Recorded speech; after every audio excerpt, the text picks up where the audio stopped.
My father demanded I pay my sister's debt of $800,000. He gave me until tomorrow. No delays, no excuses. I smiled and said, "Okay." 40 hours later, when he came back for the money, he found an empty house and a box that made him scream.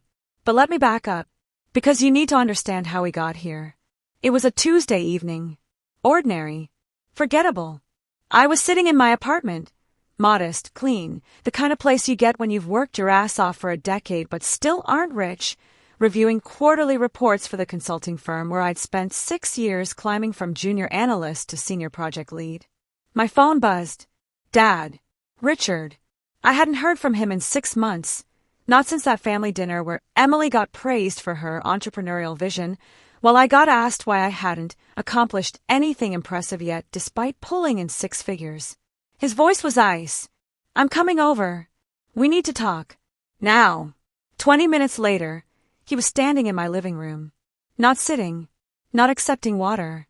Just standing there like a prosecutor about to deliver a verdict, folder in hand. He opened it, slid documents across my coffee table like evidence at a crime scene. "Your sister made some bad investments," he said. "Flat. Clinical.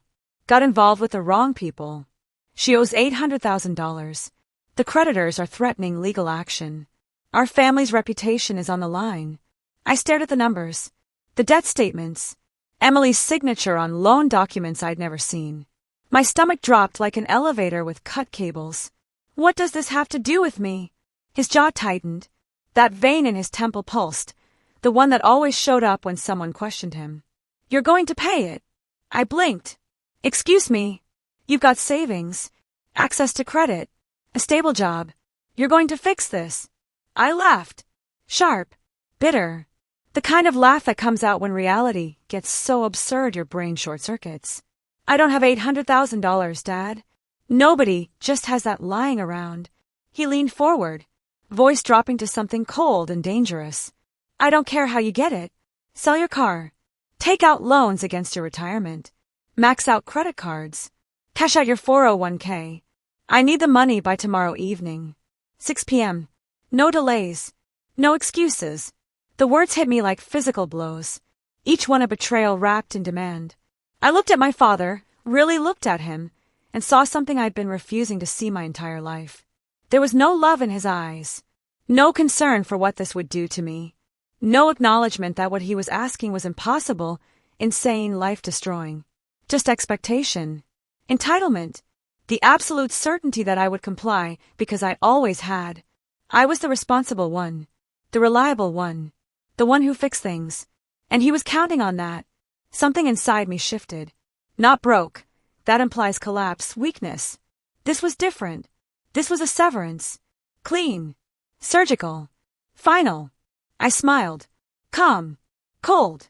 The kind of smile you give someone when you know something they don't. "Okay, Dad. I'll handle it." He nodded. Satisfied. Like a king who just issued a decree he knew would be obeyed. "Good. Tomorrow. 6 p.m. Don't disappoint me, Daniel." He left. The door clicked shut behind him. I stood there in the silence of my apartment, that smile still on my face, and pulled out my phone. I didn't call my bank. Didn't call a loan officer, or a financial advisor, or anyone who could help me find $800,000 by tomorrow. I called someone much more important. Someone my father had no idea existed. Someone who was about to help me disappear. Before I tell you what happened next, you need to understand something. This wasn't about a debt. This wasn't about money. This was about 32 years of being invisible. Emily was the golden child. Not just favorite, golden. Untouchable. The sun around which our family orbit revolved while I existed somewhere out in the cold darkness of Pluto. Growing up, I was the one who did everything right. Straight A's without being asked. Scholarships that paid for college because I knew we couldn't afford it. Worked 20 hours a week through university to minimize debt. Graduated with honors in finance. Got a real job at 24 making $65,000 a year. My parents' response, "That's nice, Daniel." Emily barely graduated high school. Dropped out of 2 different universities, both times after my parents paid full tuition. At 26, with 0 business experience and a resume that was basically blank, She announced she was starting a luxury lifestyle brand. My parents threw her a launch party, invited 100 people, invested $50,000. The brand died in 8 months. The money was never mentioned again. That was the pattern. Always. Emily's failed restaurant, $75,000 from mom and dad, closed in a year. Emily's tech startup that never launched a single product, $100,000, gone. Emily's consulting agency with 0 clients, $40,000, evaporated. Meanwhile, I climbed. Corporate ladder. Brutal hours. Strategic moves. Saved aggressively. Bought my own apartment at 29. Funded my own life. Built my own stability. I asked my parents for help exactly once. I was 23. Trying to buy my first car. Had saved $1,800. Needed $2,000. Asked Dad if I could borrow $200 until my next paycheck. He looked at me like I'd asked him to donate a kidney. You need to learn to manage money better, Daniel. Figure it out yourself. I figured it out. Sold my laptop. Took the bus for 6 months. Rebuilt. But Emily never had to figure anything out. Until now. Until she got involved with some investment group promising guaranteed returns, which should have been the first red flag. But Emily had never been good at recognizing those. She borrowed against assets she didn't actually have. Forged documents using our parents' property as collateral without telling them. Chased bigger and bigger returns to cover the losses from the last bad bet. Classic spiral. Predictable ending. $800,000 in debt. Creditors circling. Legal threats mounting. And instead of letting Emily face the consequences, bankruptcy, financial ruin, the reality check she'd avoided her entire life, my father decided I would pay for it. Because I was successful. Because I had money. Because I was the designated family ATM, existing solely to clean up messes I didn't create. The night he left my apartment, I lay in bed staring at the ceiling, and it all crystallized. Every time I'd succeeded and been told it was expected. Every time Emily had failed and been told it was bad luck. Every time I'd asked for help and been denied. Every time Emily had asked and been handed a blank check. The wedding she didn't invite me to because I wouldn't fit the vibe with her new husband's country club friends. The family dinners where my promotions were glossed over while Emily's vague business ideas were celebrated. The birthday she forgot. The calls she never returned. The loan I gave her 3 years ago, $5,000 she promised to pay back and never did, that she'd probably forgotten about entirely. I'd spent my entire life being the responsible one. The reliable one. The one who didn't need help, didn't cause problems, didn't cost anything. And what did it get me? A father who saw me as a wallet. A sister who saw me as a safety net. A family that measured my worth by how much I could sacrifice. So I decided something that night. Something that felt both terrifying and liberating in equal measure. I decided to stop being the person they thought I was. Stop being the fixer. The reliable one. The ATM. I decided to disappear. Not impulsively. Not emotionally. Strategically. And I had exactly 40 hours to pull it off. The person I called wasn't a bank. It was Marcus. My best friend from college. The one who'd left Seattle 5 years ago and never looked back. He ran a remote work consultancy based in Lisbon. We talked for years about me potentially relocating. Living abroad. Working contracts. Escaping the grind. I'd always said someday. Turns out someday was now. How fast could you get me set up? I asked. Work visa. Housing. Contracts. Everything. Marcus didn't ask questions. Didn't need to. We'd been friends for 15 years. He knew my family. Knew Emily. Knew exactly what kind of situation would make me call at midnight asking about international escape routes. 72 hours if you're serious. 48 if you're desperate. I'm desperate. Then buckle up. This is going to move fast. What happened next was surgical precision disguised as chaos. Step 1, work. I contacted my company's HR department at 7 a.m. I'd been with the firm 6 years. Had 3 weeks of unused vacation time. Was eligible for remote work under their new hybrid policy that had been gathering dust in my employee handbook. I submitted paperwork for immediate family emergency leave, followed by transition to full remote status. Cited personal circumstances requiring temporary relocation. Approved by 11 a.m. Step 2, housing. Called my landlord. Lease was month to month. I'd structured it that way deliberately years ago, always wanting flexibility I never used. Gave notice. Paid final month. Arranged for a moving company to pack everything into storage within 48 hours. My landlord barely blinked. Sorry to see you go, man. Good luck with whatever's next. Step 3, money. This was crucial. This was where one wrong move could destroy everything. I didn't withdraw all my savings. That would trigger bank alerts, fraud flags, questions I couldn't afford. Instead, I transferred money incrementally to a new international account Marcus had helped me set up.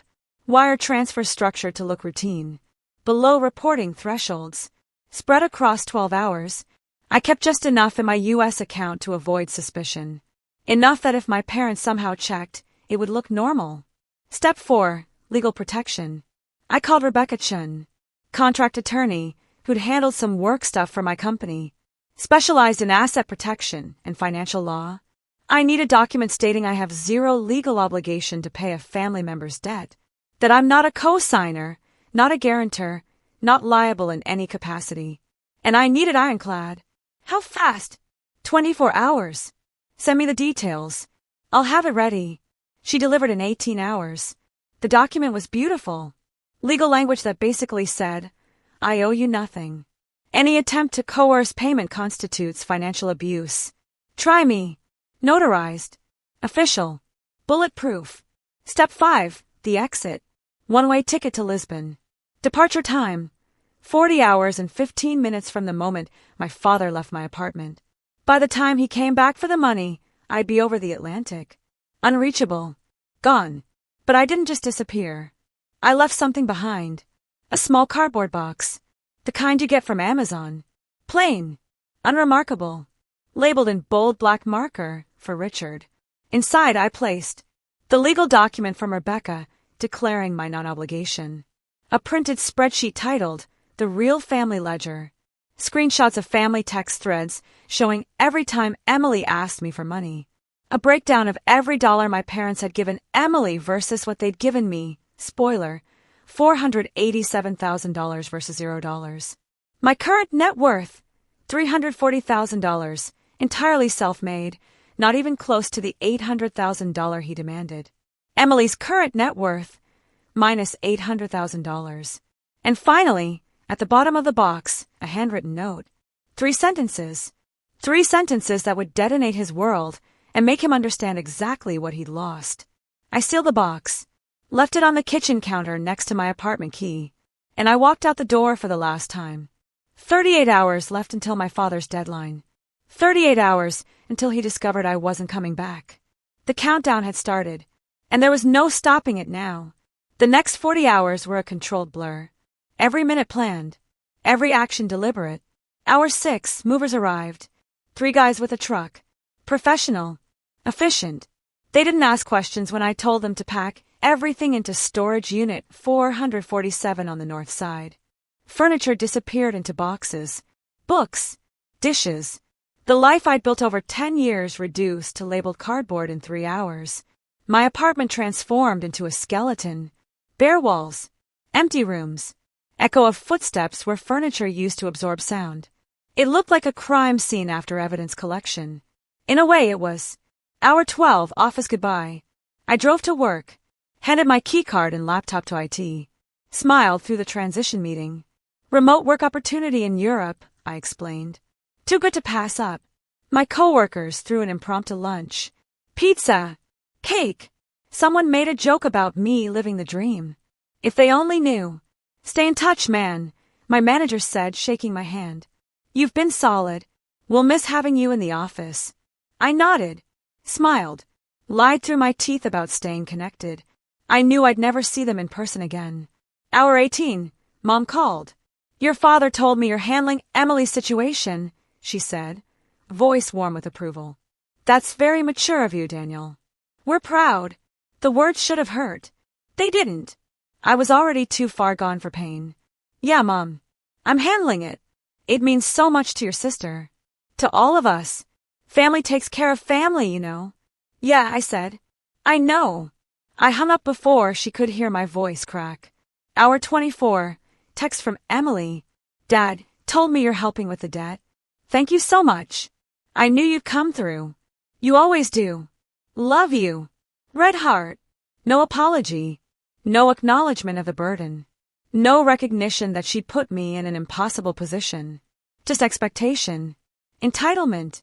The casual certainty that I existed to solve her problems. I stared at the message for 5 minutes.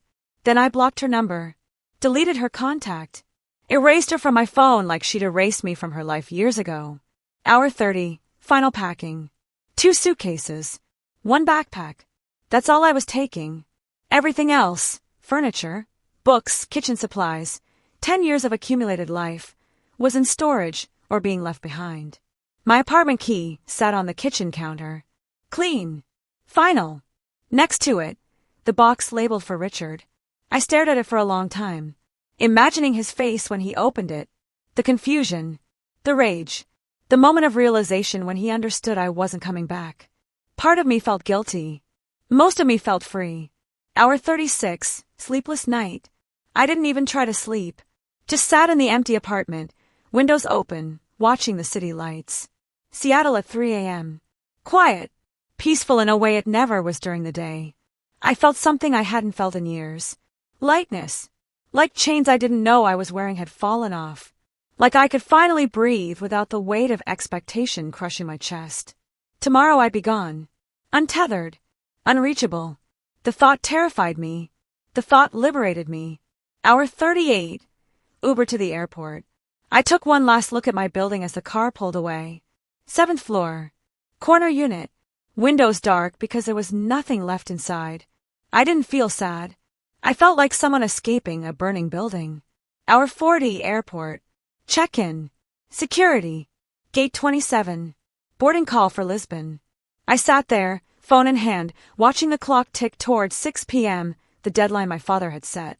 The moment he'd arrive at my apartment expecting $800,000 and compliance. Instead, he'd find emptiness. And truth. I boarded the plane. Found my seat. Window. Always window. As we taxied to the runway, my phone started buzzing. Dad calling. I put it on airplane mode. Somewhere over Greenland, I turned it back on. 30 missed calls. 67 texts. All the same message in different words. Call me now. I read the first few. Then stopped. Turned the phone off again. Ordered a whiskey. And watched the Atlantic disappear beneath clouds. By the time we landed in Lisbon, my father would know. The box would be opened. And everything would change. I didn't see my father's face when he opened the box. But I've imagined it 1,000 times. Reconstructed it from the voicemails. The texts. The messages that piled up over the following week like evidence of a crime he couldn't undo. He arrived at my apartment at exactly 6 p.m. The deadline he'd set. The moment he expected compliance. Cash. Salvation for Emily's disaster. He knocked. Silence. Knocked again. Harder. Fist against wood. The kind of knock that says I know you're in there. Nothing. He used the spare key. The one my mother had given him years ago, in case of emergencies. Funny how the emergency was always his, never mine. The door swung open to emptiness. No furniture. No Daniel. Just bare walls and the echo of his own breathing. And that box on the counter. His hands probably shook as he opened it. First, the legal document. Bold print across the top. Declaration of non-obligation. It spelled out, in language even he couldn't misinterpret, that I had zero legal responsibility for Emily's debt. That I wasn't a co-signer, wasn't a guarantor, wasn't liable in any capacity whatsoever. That any attempt to coerce payment constituted financial abuse and harassment under state law. The document was notarized. Official. Rebecca had made it airtight. Second, the spreadsheet. Titled, The Real Family Ledger. Column 1. Every dollar they'd given Emily over 15 years. Her luxury lifestyle brand. $50,000 her restaurant. $75,000 her tech startup. $100,000 her consulting agency. $40,000 smaller loans, bailouts, investments. $222,000. Total given to Emily, $487,000. Column 2. Every dollar they'd given me. Total given to Daniel, $0. Column 3, my current net worth. Savings, retirement accounts, investments, everything I'd built myself. $340,000. Substantial. Self-made. And nowhere near the $800,000 he demanded I produce from thin air. Column 4, Emily's current net worth. Minus $800,000. The numbers didn't lie. They never do. Third, the screenshots. Family text threads. 7 times Emily had asked me for money over 3 years. 5 times I'd said yes. 2 times I'd said no, both resulting in her calling me selfish and my parents siding with her. Evidence of a pattern he pretended not to see. Fourth, the note. Handwritten. Blue ink. My handwriting, the one he'd seen on birthday cards and thank you notes my entire life. 3 sentences. I spent 32 years being the son you could count on. The one who didn't need help, didn't cause problems, didn't cost you anything. And the first time you needed me, you treated me like an ATM instead of a son. So I'm done. You wanted me to disappear your problem. I disappeared instead. Don't look for me. Don't contact me. I no longer exist to this family. No signature. No explanation beyond that. Just finality. The voicemail he left at 6:47 p.m., which I listened to weeks later in a Lisbon cafe, nearly made me laugh. What did you do? Where are you? You can't just leave. Call me back right now. This is where you're family. You don't abandon family. The irony was exquisite. He didn't see it. They never do. Another voicemail. 7:23 p.m. His voice different now. Shaking. Daniel. Please. Just call me back. We can talk about this. Whatever you're feeling, we can fix it. Just come home. Too late for that.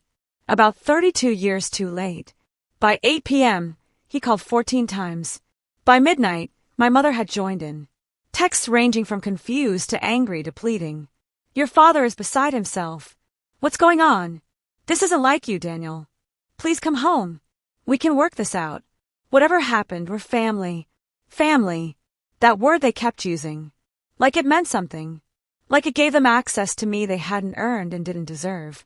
I read every message, every voicemail transcript, and I felt nothing. No guilt, no regret, no second thoughts, just distance. Clean, surgical, necessary distance. It took 3 days before my mother called with news that actually surprised me. 3 days before I learned the truth about Emily's debt. And when she told me, everything clicked into place. All of it had been even worse than I'd thought. I landed in Lisbon on a Wednesday morning. Marcus met me at the airport. One look at my face, and he knew not to ask questions. Just helped me get settled in a small apartment he'd lined up. 3rd floor. Alfama district.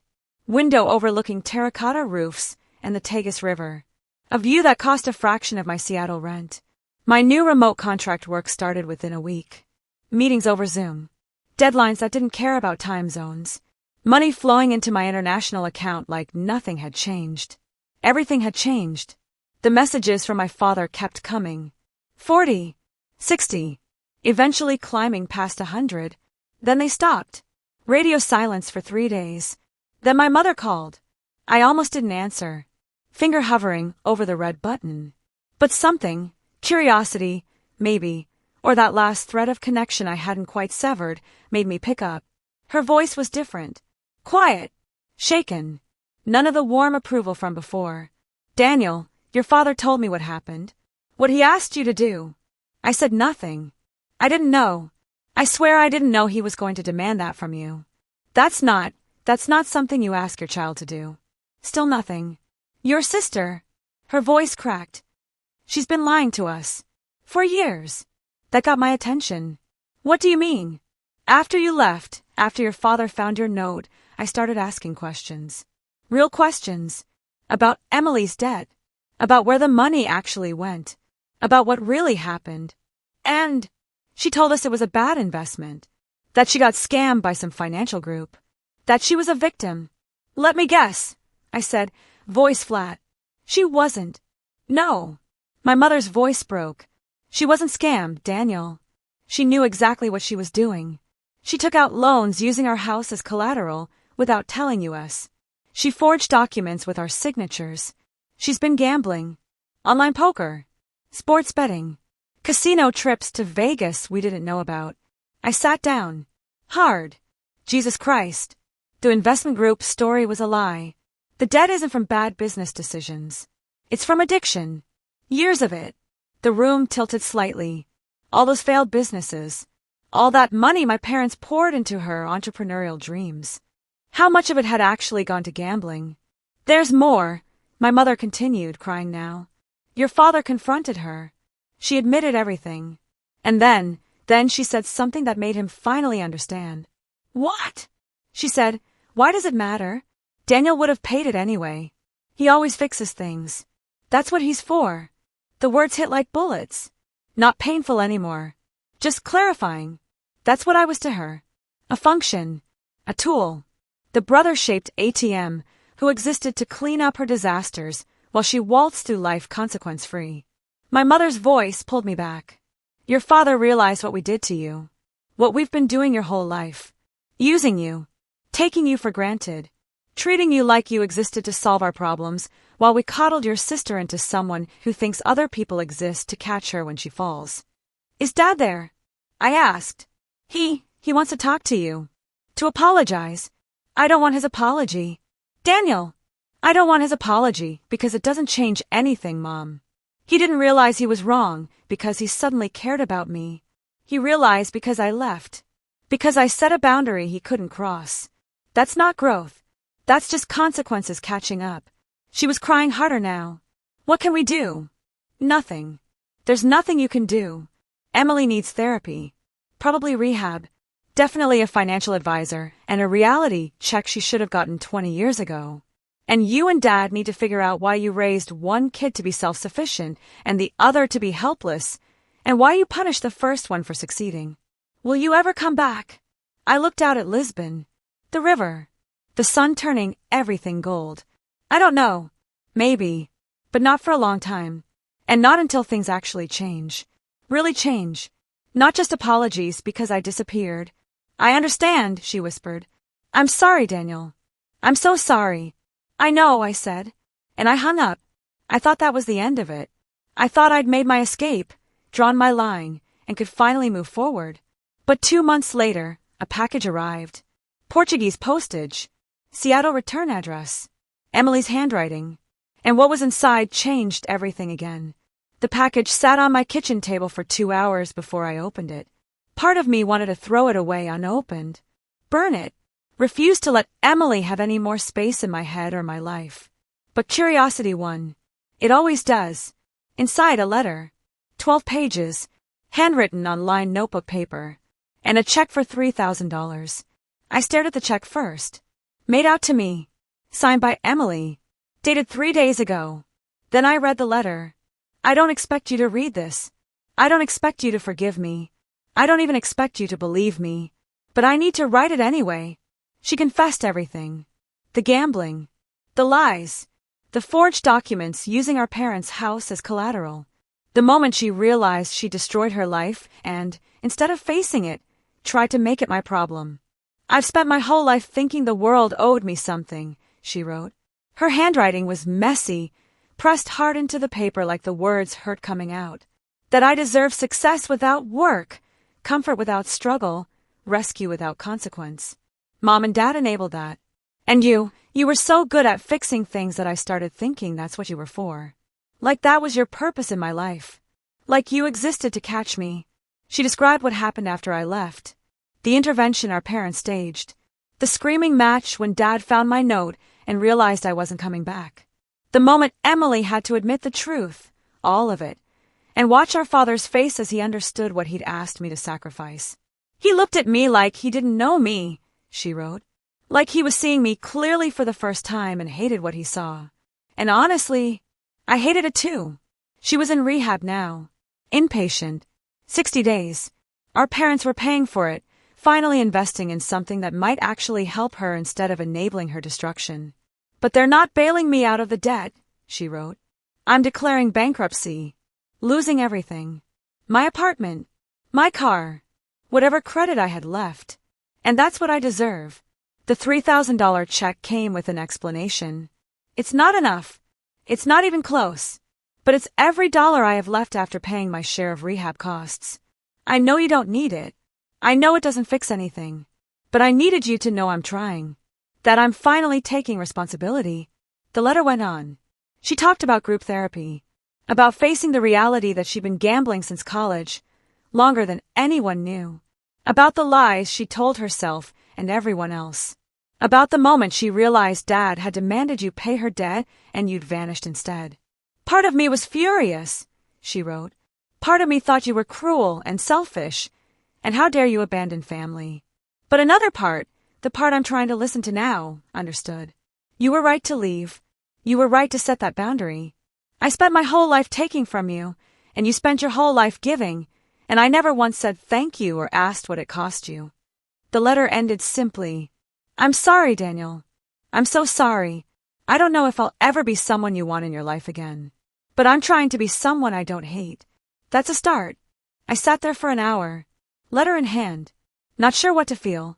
Anger. I'd moved past that. Relief. Maybe. Sadness. Definitely. Hope. Dangerously, yes.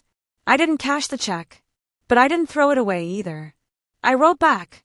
1 page. I don't forgive you. Not yet. Maybe not ever. But I respect that you're trying. Keep going. Do the work. Become someone you're proud of. Not for me. For you. I mailed it the next day. Didn't hear back for 3 months. When the response finally came, it was 3 words. 3 words that made me realize something I never expected. I'm still here. That was it.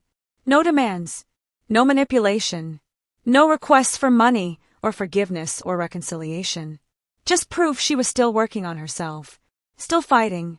Still trying. I didn't respond. But I kept the message. And slowly, impossibly slowly, something shifted. Not forgiveness, but possibility. Emily's 3-word message sat in my phone for weeks. I'm still here. I didn't respond. Didn't need to. But I didn't delete it either. Over the next year, life in Lisbon stopped being an escape and became something real. My contract work expanded. Clients across 3 continents.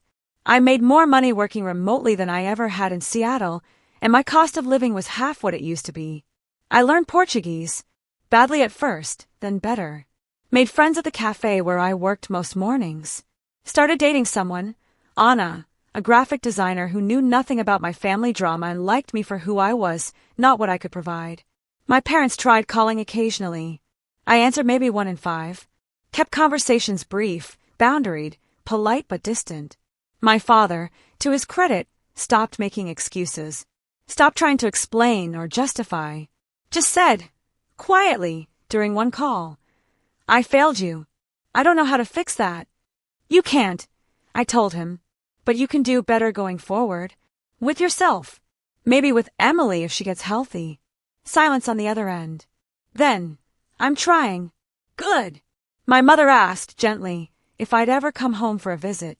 Maybe, I said. But this is home now. Seattle is just where I used to live. 18 months after disappearing, I got another letter from Emily. She was 14 months sober. Working a regular job, administrative assistant at a nonprofit. Living in a small apartment with 2 roommates. Going to Gamblers Anonymous meetings 3 times a week. I'm not asking for anything, she wrote.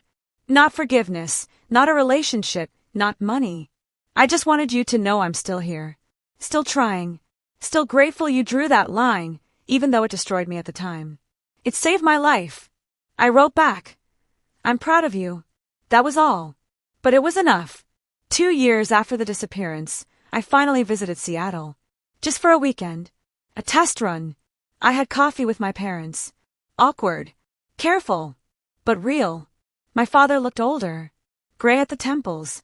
Lines around his eyes that hadn't been there before. I'm glad you're doing well, he said.